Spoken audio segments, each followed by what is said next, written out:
Welcome back once again. In this video, I'm going to talk about the nature of the second language learner. In Sri Lanka, we know that we teach English as a second language, and around the country, we have around 26,000 teachers of English. Now, before we begin the session, I just want you to answer this little question. What do you really mean by the term the second language learner? A second language learner is usually someone who learns a second language after the first language has been acquired. So in that light, in Sri Lanka, most of our learners are second language learners. And at this stage, we have to make certain distinctions between learning and acquisition. We usually, human beings, you usually acquire a first language, whereas a second language is learned. So remember that we acquire a first language, a mother tongue, or our first language, whereas we learn a second language. In this context, in Sri Lanka, we learn English as a second language. Now, before we begin the session, before we go deeper into the session, we have to understand certain things about the second language learner, that is, our learners in the second language classroom. Right now, have you heard about this saying? Before teaching John English, you should understand who John is. That is, before we begin teaching in the classroom, before we teach English to our second language learners, we have to understand our learners. Without understanding our learners, we cannot be successful teachers in the classroom. When you begin teaching, before you begin teaching, please remember that we have to understand who our learners are. If we do not want to know who our learners are, then of course I think we are heading into trouble. Okay, now uh, now this is my kind of the central argument, and this is the first point as well. As I told you earlier, we acquire a first language, whereas we learn a second language. At schools, we teach English for about 45 minutes. Then immediately after the teacher leaves the classroom, our learners begin speaking in Sinhala. So, as teachers, as competent teachers, as teachers who are knowledgeable, we have to provide them much exposure. That is, as much as possible, we have to speak English in the classroom. Even outside the classroom, when we meet our students, when we meet our learners, we have to speak in English so that they can engage in some kind of meaningful conversation with the teacher. And remember, especially in rural areas, our children don't have role models. The teacher is the only role model. The teacher is the only person they can speak to in English. But in towns like Colombo, Gampa, Kurnagala, Kandy, probably there can be teachers, there can be many people. So those who are in towns, they don't have kind of many issues. But our learners who are away from these towns, they actually have many issues. So it is good, it is the best thing at the same time that we have to speak to our learners in English. Okay, and the second point is, now the second point is our second language learners have already acquired a first tongue, and that is the medium they use to communicate with other people. So that sometimes, although we teach English, they can very comfortably switch into their mother tongue. So in a way, it is a kind of a disadvantage.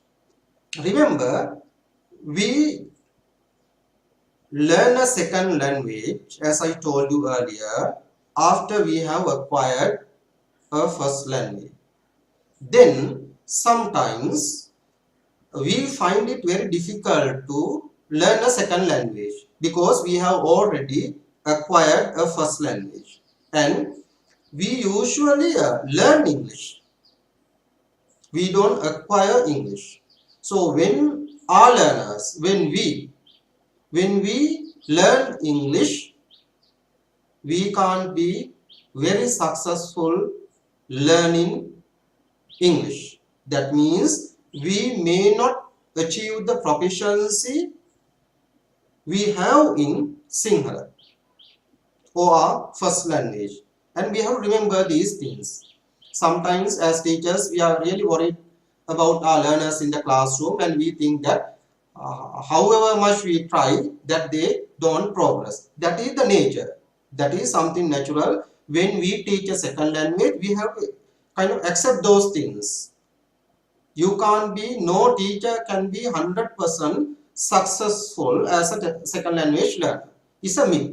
No teacher, as I know, no teacher has ever been able to be really successful in the second language classroom.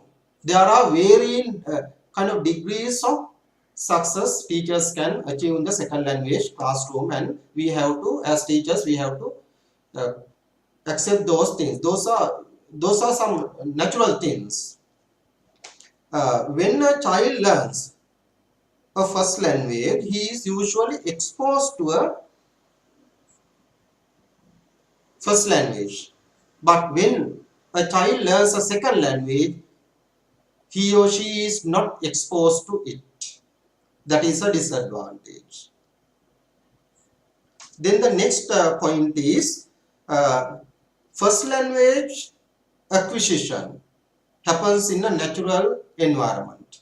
That is, we acquire our first language in a natural setting, whereas we learn a second language in a very artificial environment. So when you learn a second language in an artificial environment, you are unlikely to be fully successful in learning that second language. Remember, these are natural things, and we have to accept these things. When our learners don't progress beyond certain levels, we have to understand that is the nature of learning a second language in the world. And the other thing is, now when a second language learner learns a second language, he or she is likely to attend tuition classes, extra support classes, or they might hire teachers. These teachers come to their places of living and they teach. But to speak or to learn a first language, to acquire a first language, we don't attend tuition classes, so extra support classes, so we don't invite other people to come to our places. So we have to understand those things. That's why teaching English in this country has been really very difficult. It's really difficult in this country because we have a first language and we can do anything we like with the help of our first language. Even without learning a second language, we can survive. So that is a kind of a disadvantage we have in Sri Lanka. And the other thing is, I want to talk about this also. In a way, speaking in a second language is a kind of a very laborious or a kind of a very difficult task. But expressing in the first language is really simple. It's very easy. It's not laborious. It's not difficult. Everyone, any human being can very easily communicate in the first language. But in the second language, it is not that so. It is really speaking in the second language in a second language is really very difficult for most of the second language learners. And remember those things also. If you are going to be nice, good, very good teachers, we have to understand these things. And the other thing I want to talk about in this session is that when you learn a second language, you are labeled as a second language learner or a non-native speaker of English. So people who use English as their first language label the second language learners, and they say that you are a second language learner and you are not a native speaker of English, and we have to accept, we have to accept these things also. That is something really natural. When in the first language, all learners, second language learners, they can express themselves very easily, very clearly, and very appropriately. But in the second language, when all learners communicate in the second language, actually it's a kind of a very difficult task for them. They can't effectively communicate in the second language.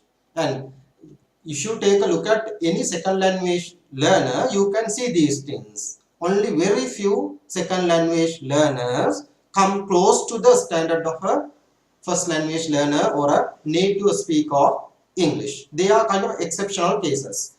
Most of the second language learners don't come to the level of the first language learner or the native speaker of English. And the other thing is, when we acquire a first language, actually there isn't much kind of inhibition. But when you learn a second language, there is a lot of inhibitions. Sometimes when we are asked to make a presentation, when we ask our learners to come front and speak to the class, sometimes they are really kind of afraid to come front and make a presentation. Why? They are really anxious. Sometimes there is a lot of psychological processes going on inside his or her brain. So that is a kind of a disadvantage we can notice when we learn or teach a second language. And the other thing is that I think, as I know, without motivation you can acquire a first language. But to learn a second language, we need much motivation. If you are not motivated, you are unlikely to be successful as a second language learner. But to acquire a first language, I think no human being wants motivation. Even without motivation, a first language, a mother tongue, is usually acquired. But to learn a second language, we need much motivation. Otherwise, we have noticed, we have seen, we have experienced. Sometimes second language learners go to classes, they attend classes. During the first or the second or the third months, they are really okay. But after 3 or 4 months, they give up. Why? They lose their motivation. They cannot sustain that, the kind of the energy or motivation that is required to be successful as a second language learner.